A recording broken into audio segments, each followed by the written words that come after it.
नमस्कार, स्वागत है आप सभी का एफएम न्यूज में। मैं हूं आपके साथ सुनील चौहान। शुरुआत करते हैं बड़ी खबर के साथ। यूपी के मंत्री संजय निषाद की सरकार को चेतावनी है। तो संजय निषाद ने योगी सरकार को चेतावनी दी, आरक्षण पर फैसले में कहीं देर ना हो जाए, यह अल्टीमेटम दे दिया संजय निषाद ने लगवाए हैं आरक्षण की मांग पर नारे। मंत्री दयाशंकर सिंह के सामने बोले हैं संजय निषाद। बड़ी जानकारी आपके साथ हम साझा कर रहे हैं। मंत्री पद ले लो मगर आरक्षण नहीं छोड़ेंगे, संजय निषाद ने कहा। तो ये बड़ी जानकारी आपके साथ हम साझा कर रहे हैं। आपको बता दें, संजय निषाद जो कि योगी सरकार में मंत्री हैं और उन्होंने ही योगी सरकार के खिलाफ यहां पर अपने विरोध के स्वर मुखर कर दिए हैं। उन्होंने निषाद समाज को एससी में आने की बात कही। उन्होंने कहा कि अगर आरक्षण नहीं मिला अनुसूचित जाति का तो वो इसको लेकर बड़ा आंदोलन कर सकते हैं और इस्तीफा भी दे सकते हैं। अब यूपी के विधानसभा चुनाव से पहले संजय निषाद का ये बयान तमाम राजनीतिक गलियारों में चर्चाओं का केंद्र बन गया। अब योगी सरकार इस पर किस प्रकार से एक्शन लेते हैं, क्या कुछ लेते हैं, तो आपको बता दें, निषाद पार्टी के राष्ट्रीय अध्यक्ष और यूपी सरकार के मंत्री संजय निषाद के आरक्षण को लेकर भाजपा सरकार को अल्टीमेटम दिया है कि अगर निषाद समाज को अनुसूचित जाति का आरक्षण नहीं मिला तो वो मंत्री पद छोड़ने को तैयार हैं और धरना देने से पीछे नहीं हटेंगे। उन्होंने कहा कहीं देर ना हो जाए, सरकार उस पर तुरंत संज्ञान ले। संजय निषाद का कहना है कि उनके लिए मंत्री पद से बड़ा समाज का अधिकार है और उनके केवट, मल्ला, बिंद, मझवार जातियों का उनका हक दिलाकर रहेंगे। उन्होंने सरकार को चेतावनी दी कि अगर आरक्षण लागू ने देरी की तो आगामी विधानसभा चुनाव में राजनीतिक नुकसान भाजपा को उठाना पड़ सकता है। उन्होंने स्पष्ट किया कि जब तक निषाद समाज को आरक्षण नहीं मिल जाता तब तक उनकी लड़ाई जारी रहेगी।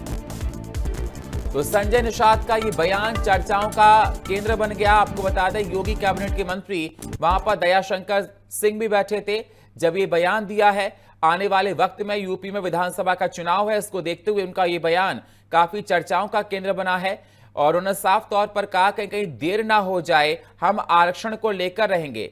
तो निषाद पार्टी को अनुसूचित जाति के आरक्षण को लेकर ये मांग कर रहे हैं और जिसमें आपको बता दें केवट, मल्हार और बिंद, मल्हा ये सब आते हैं।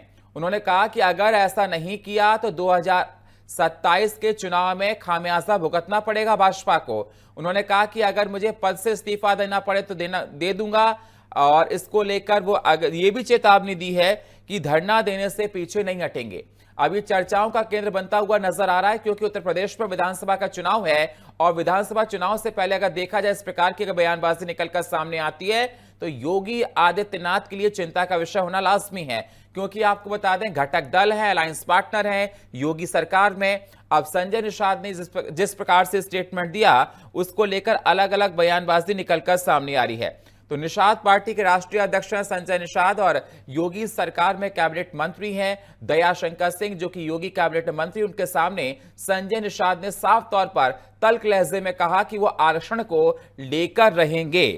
तो निषाद समाज को अनुसूचित जाति का आरक्षण नहीं मिला तो वो मंत्री पद छोड़ने को तैयार हैं और धरना देने को तैयार हैं, ऐसा उन्होंने कहा है।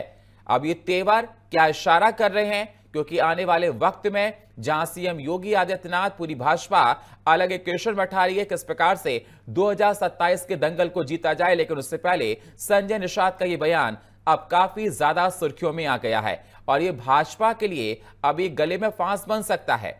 क्योंकि अगर संजय निषाद, क्योंकि देखा जाए उत्तर प्रदेश के कई जिलों में उनकी अच्छी पकड़ मानी जाती है और जो अगर वोट बैंक की बात की जाए तो मल्हार, केवट, बिंद, मझवार जातियों पर उनका काफी ज्यादा दबदबा देखने को मिलता है।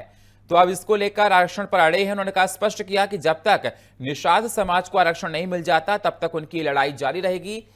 ये तमाम सवाल लगातार उठ रहे हैं। तो संजय निषाद ने आरक्षण की मांग पर नारे लगाए हैं, वो भी दयाशंकर सिंह के सामने जो कि योगी कैबिनेट में मंत्री हैं। हालांकि संजय निषाद भी मंत्री हैं। अब उत्तर प्रदेश के विधानसभा चुनाव से पहले ये बयान काफी ज्यादा चर्चाओं का विषय बन गया। अब सीएम योगी आदित्यनाथ की तरफ से क्या पलटवार निकलकर सामने आता है उनके इस बयान को लेकर, जिसको लेकर सभी को इंतजार है।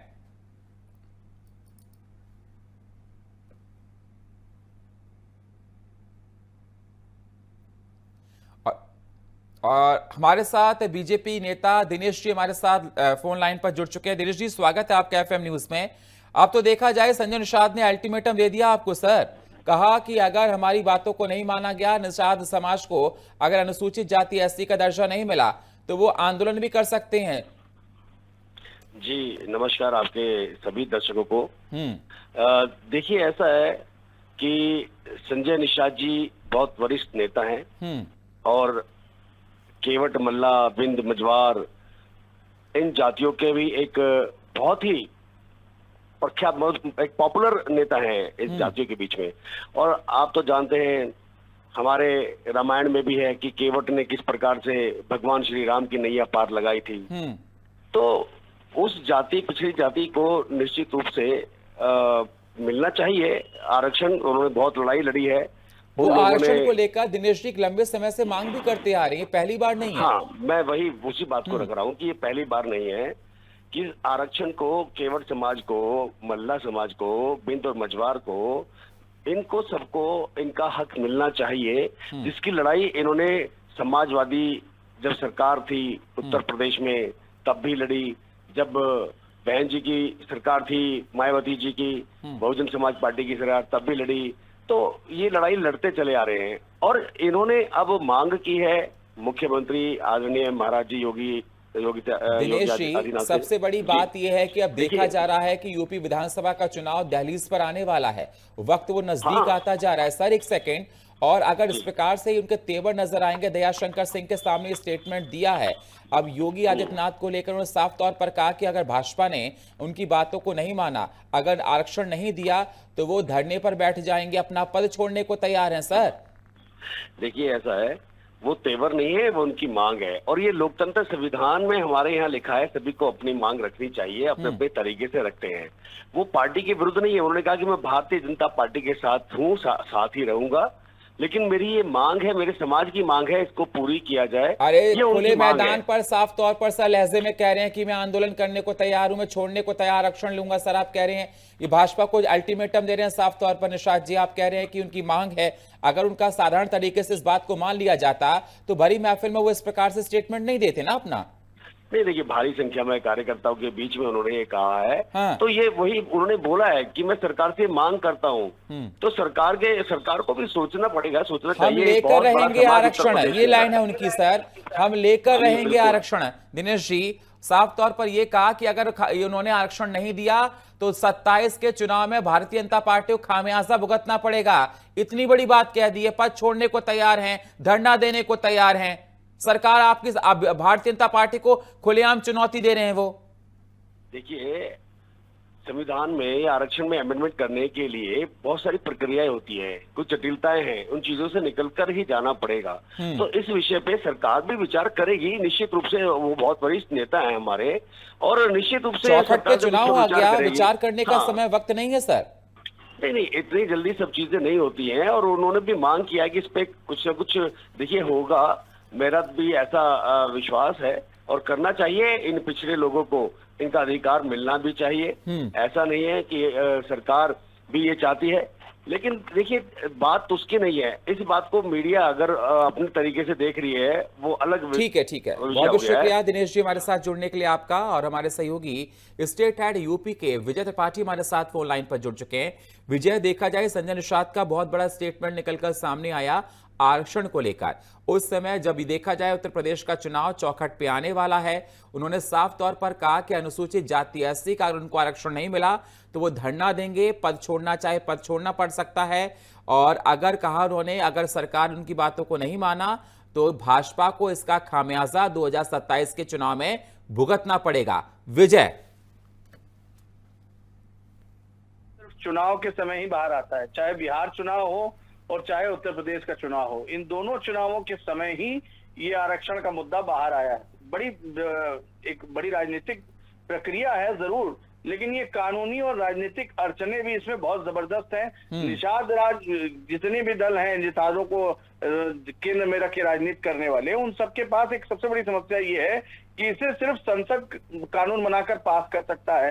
अब सबसे बड़ी बात यह है कि सामाजिक न्याय समिति की रिपोर्ट में भी इस बात का उल्लेख है कि इनको ओबीसी से एसटी की सूची में डाला जा सकता है, लेकिन वो एक लंबी प्रक्रिया है और संजय निषाद पूरे 5 साल तक सरकार के साथ रहे, सरकार के समय पूरे एक कहा जाए तो मजा लिया, और अब जब चुनाव नजदीक आ गया है तो उन्हें आरक्षण की याद आ रही है। क्योंकि आरक्षण का वर्गीकरण इस तरीके से होता है कि उसमें ओबीसी के तहत जितनी भी जातियां हैं, कछवा है, बिंद है, निषाद है, मल्लाह है, उन सभी को एसटी सूची में डालने के लिए एक बड़ा कानून बदलना पड़ेगा और उसे अनुसूचित जाति का दर्जा देने के लिए कल इन्होंने अपने 11वें स्थापना दिवस पर एक जो निषादों का एक सम्मेलन किया गया, उसमें उन्होंने राजनीतिक बयानबाजी जरूर की और उसमें सरकार के मंत्री, परिवहन मंत्री दयाशंकर सिंह भी मौजूद थे और उन्होंने मांग की कि केंद्र सरकार को जल्द से जल्द इस पर कोई निर्णय लेना चाहिए। भले मंत्री पद मेरा ले लिया जाए लेकिन हमें आरक्षण से विहीन न रखा जाए। लेकिन उन्हें ये नहीं याद आया कि 4 साल तक जब वो सरकार में थे, 4.5 साल तक, तब उनका मंत्री पद अगर ले लिया जाता और आरक्षण दे दिया जाता तो लेकिन विजय, इसमें मैं थोड़ा जोड़ना चाहूंगा कि अगर जिस प्रकार से वो कह रहे हैं कि हम अपना पद छोड़ने को तैयार हैं, धरना देने को तैयार हैं, अगर 2027 में ये साथ नहीं आते हैं भाजपा को, तो भाजपा को कितना नुकसान हो सकता है?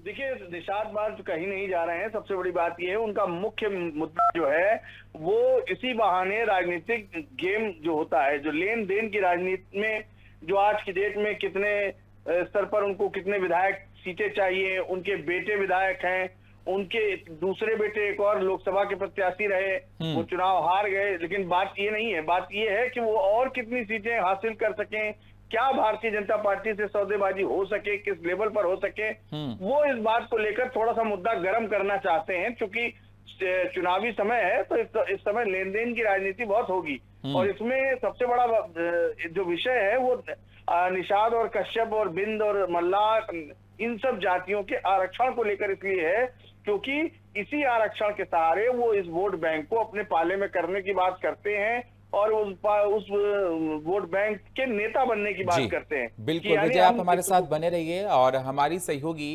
शर्मिला हमारे साथ न्यूज रूम से लाइव हमारे साथ जुड़ चुकी हैं। शर्मिला, उत्तर प्रदेश के विधानसभा चुनाव देखा जाए कुछ वक्त बाद होने वाले हैं और उससे पहले सियासी टकराव इस प्रकार से नजर आ रहा है। खुद कैबिनेट में जिसमें खुद मंत्री हैं संजय निषाद, किस प्रकार से देखती हैं उनके इस स्टेटमेंट को आप?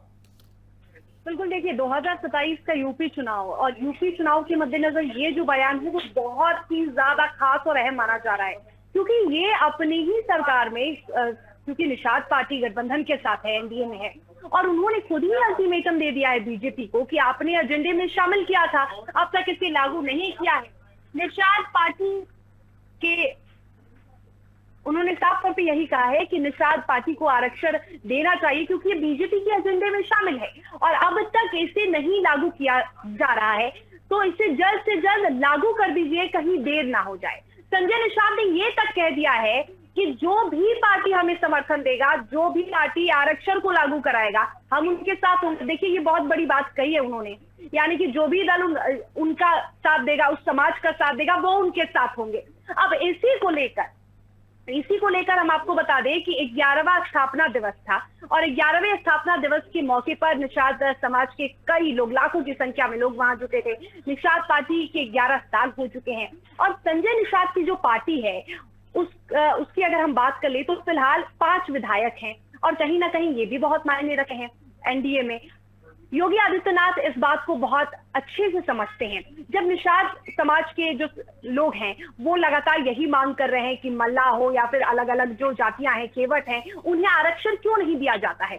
खुद निषाद पार्टी के जो संस्थापक हैं उन्होंने भी कहा कि महिलाओं को आरक्षण मिला, स्वर्णों को आरक्षण मिल रहा है, जो भी लोग मांग उठाते हैं उन्हें उनकी मांगे पूरी की जाती है। तो निषाद समाज से ये भेदभाव क्यों किया जा रहा है? और ये बड़ी बात है क्योंकि संजय निषाद ने ये बात की। अगर ये बात अपोजिशन से आती, यदि ये बात विपक्षी पार्टियां कहती तो समझ में आती, लेकिन खुद की सरकार में अगर आप हैं और आप ये कह रहे हैं कि कहीं देर ना हो जाए, जल्दी करिए, इसका मतलब साफ है 2027 के चुनाव को लेकर एक प्लान तैयार हो गया है संजय निषाद की तरफ से भी। संजय निषाद ने कहा है कि पहले हम सड़क पे, अब हम सदन में हैं और अब हम किसी भी तरह का कॉम्प्रोमाइज नहीं कर। बहुत बहुत शुक्रिया हमारे साथ जुड़ने के लिए आपका। तो देखा जा रहा है कि सियासी पारा काफी ज्यादा हाई 2027 के विधानसभा चुनाव से पहले देखा जा रहा है। बात करते हैं अगली खबर की। यूपी में स्कूली शिक्षा पर सियासी बयानबाजी बढ़ी है। विपक्ष के आरोपों पर सीएम योगी आदित्यनाथ का पलटवार निकलकर सामने आया। सीएम ने कहा कि 2017 से पहले स्कूल टीचर बच्चे सब नदारद थे, अब इमारत, बैग, ड्रेस, पानी, शौचालय सब उपलब्ध है। सीएम योगी आदित्यनाथ ने कहा अखिलेश ने लगाए थे स्कूल बंद करने के आरोप। तो ये बड़ी जानकारी आपके साथ हम साझा करें। अखिलेश यादव ने स्कूलों को लेकर जो तमाम सवालों को खड़ा किया था, उस पर देखा जा रहा है ये स्टेटमेंट निकलकर सामने आया और देखा गया कि लखनऊ में अभी सर्वोदय विद्यालय की कन्याएं लगातार छात्राएं प्रोटेस्ट कर रही थी कि स्कूल में शिक्षक नहीं है, स्कूल में व्यवस्थाएं ठीक नहीं है। उसको लेकर सीएम योगी आदित्यनाथ ने बयान निकलकर सामने आया है। उन्होंने कहा कि यूपी में स्कूली शिक्षा पर सियासी बयानबाजी को लेकर विपक्ष के आरोपों पर सीएम योगी आदित्यनाथ का पलटवार आया है। साफ तौर पर कहा कि 2017 से पहले स्कूल टीचर बच्चे सब नदारद थे, अब इमारत, बैग, ड्रेस, पानी, शौचालय सब बच्चों को उपलब्ध है। अखिलेश ने लगाए थे स्कूल बंद करने के आरोप सीएम योगी आदित्यनाथ पर, जिस पर सीएम योगी आदित्यनाथ ने पलटवार किया है। उन्होंने कहा कि हमारी सरकार में स्कूलों के हालात काफी ज्यादा अच्छे हुए हैं। 2017 में मतलब अखिलेश यादव की सरकार में स्कूलों के हालात बहुत ज्यादा खराब थे।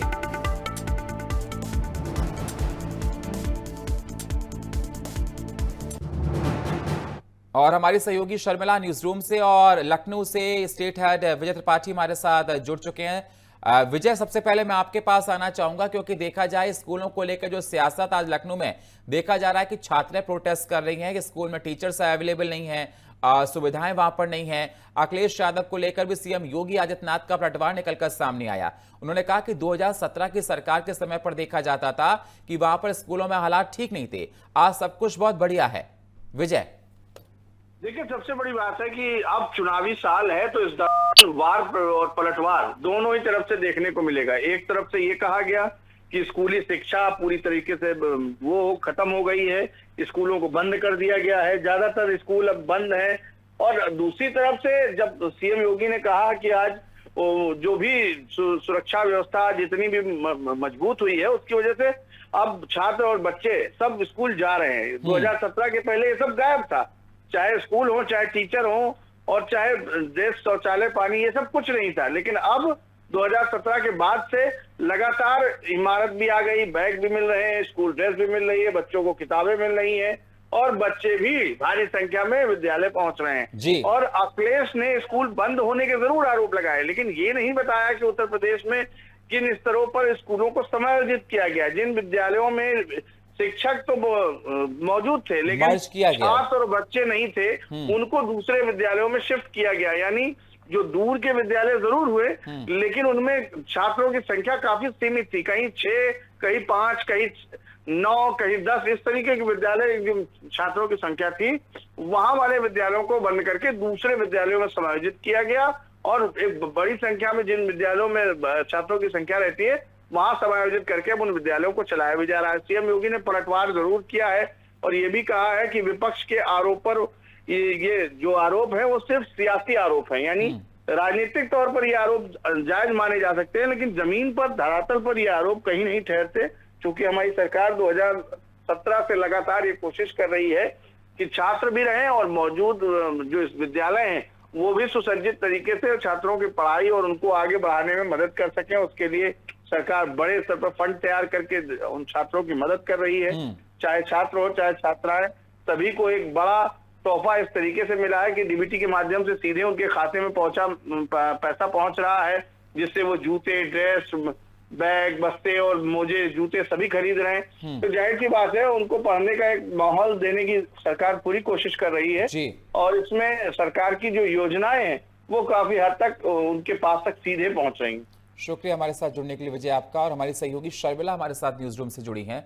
शर्मिला, देखा जाए बिल्कुल सीएम योगी आदित्यनाथ ने अखिलेश यादव के उन सारे सवालों के जवाब दिए जो उन्होंने शिक्षा को लेकर उठाए थे, लेकिन देखा जा रहा है कि लखनऊ में आज छात्र जैन अल्फा, जो जैन जी तो पहले हम लोग देख चुके थे, अब जैन अल्फा भी निकलकर सामने आ रहा। हालांकि वोट देने का राइट उनको नहीं है, लेकिन आने वाले वक्त में 1-2 साल बाद वोट वो देंगे और उनको भी सरकार नाराज नहीं कर सकती। जैन अल्फा को और जैन जी को सरकार को साधना बेहद जरूरी है। अब जब स्कूल के बच्चे शिक्षा को लेकर तमाम सवालों को खड़ा करेंगे, देखा जा रहा है कि आज लखनऊ में तमाम छात्र प्रोटेस्ट कर रही है सर्वोदय विद्यालय की, कह रही है कि स्कूल में ना टीचर ढंग के हैं, ना वहां पर व्यवस्थाएं हैं। उसे किस प्रकार से देखा जाए, जहां सीएम योगी आदित्यनाथ साफ तौर पर कह रहे हैं कि 2017 की सरकार में, सपा की सरकार में जो बदहाल अवस्था थी, अब वो पहले से काफी ठीक हो चुकी। शर्मिला। देखिए सुनील, आपने बिल्कुल सही कहा कि जेन अल्फा को वोट देने का अधिकार नहीं है, लेकिन अपने भविष्य को संवारने का अधिकार तो है, सपने देखने का अधिकार तो है। और ऐसे में जेन अल्फा जो आपने कहा, क्योंकि जेनजी का प्रदर्शन तो बहुत चर्चे में है, जेनजी का प्रोटेस्ट बहुत चर्चे में है, अलग अलग पार्टियां जेनजी को लुभाने में लगी हुई हैं, तरह तरह के दावे जेनजी के लिए किए जा रहे हैं। लेकिन इस बीच हम जेन अल्फा को नहीं भूल सकते हैं, क्योंकि आगे जाके वही जेनजी भी बनेंगे। देखिए होता यह है कि बहुत सारे स्कूल तो बनते हैं, शिक्षा व्यवस्था के दावे तो किए जाते हैं, बहुत सारी बातें तो की जाती हैं, लेकिन धरातल पर जब हम देखते हैं तो चीजें वैसी नहीं दिखती हैं जैसी होनी चाहिए, जिसकी उम्मीद हमें होती है या बच्चों को होती है।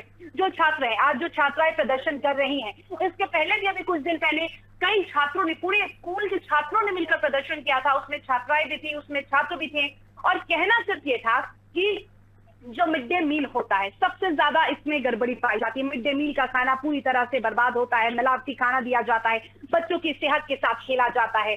जो शिक्षक होते हैं वो स्कूल में नहीं होते हैं, कक्षा में शिक्षक नदारद होते हैं, और ऐसे कई मामले सामने आ गए। इसके पहले भी, अभी 2-3 दिन पहले एक प्रदर्शन हुआ जो स्कूल के तमाम छात्रों ने मिलकर किया। वो मांग कर रहे थे कि हमारी ये मांग है कि तमाम मांगों को सुना जाए, और जो स्कूल की जो स्थिति बनी हुई है, जो बदहाल स्थिति बनी हुई है, उस स्थिति को ठीक किया जाए। और उन्होंने बड़े अनोखे तरीके से प्रदर्शन किया था, खुद को दरवाजे के अंदर कैद कर लिया था। आज जो हम छात्राओं का प्रदर्शन देख रहे हैं वो भी इसी को लेकर है, इसी मुद्दे को लेकर है, क्योंकि प्रदर्शन अलग अलग होता है, प्रदर्शन अलग अलग जगहों पर भी होता है, लेकिन मुद्दे वही होते हैं। बदहाल स्थिति, खाने में गड़बड़ी, खाने में मिलावट, और इससे सबसे ज्यादा नुकसान किसका होता है, सबसे ज्यादा बर्बादी किसकी होती है? इससे नुकसान होता है छात्रों का। छात्रों का भविष्य नहीं संवर पाता है, छात्रों की सेहत के साथ खेला जा रहा है। चंद पैसे के लिए, चंद रुपयों के लिए ये लोग मिलावट कर देते हैं।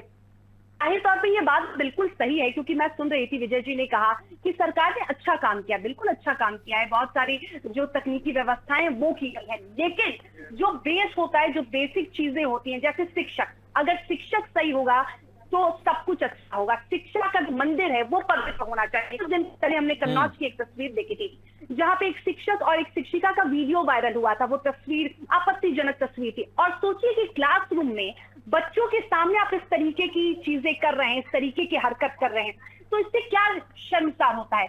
छात्रों के भविष्य के साथ खिलवाड़ होता है, छात्रों पर गंदा असर पड़ता है। इतना ही नहीं, अगर हम बात करें तो शिक्षा का मंदिर भी शर्मसार होता है, सरकार भी शर्मसार होती है। सरकार चाहे इतना ही काम कर ले, तो इसके लिए कड़े नियम लाने की आवश्यकता है बहुत ज्यादा, क्योंकि सरकार जाहिर तौर पर, योगी आदित्यनाथ बहुत काम कर रहे हैं। योगी आदित्यनाथ ने जो शिक्षा के स्तर को सुधारा है वो पहले नहीं था। 2017 के पहले ऐसे शिक्षा का स्तर नहीं था, और उन्होंने बहुत ज्यादा, अगर शिक्षा के जाल की बात करें तो शिक्षा का जाल फैलाया है। लेकिन कुछ शिक्षकों की वजह से, कुछ लोगों की मनमानियों की वजह से, कुछ अधिकारियों की वजह से ये सब खराब हो रहा है। शिक्षा का मंदिर शर्मसार हो रहा है, और सबसे ज्यादा खामियाजा किसको भुगतना पड़ता है? सबसे ज्यादा खामियाजा भुगतना पड़ता है बच्चों को, उनके माता पिता को। जी, बहुत बहुत शुक्रिया हमारे साथ जुड़ने के लिए आपका। और देखा जा रहा है कि अब सियासी पारा काफी ज्यादा उत्तर प्रदेश में हाई है, क्योंकि जैसे जैसे चुनाव और नजदीक आएगा उतना तापमान उत्तर प्रदेश में, सियासी तापमान बढ़ता जाएगा, आरोप प्रत्यारोप बढ़ते जाएंगे, क्योंकि देखा जा रहा है जनता को लुभाने के लिए हर पॉलिटिकल पार्टी अपने अपने तरीके से सियासी बाण छोड़ रही है। वक्त एक छोटे से ब्रेक का, मिलते एक छोटे से ब्रेक के बाद।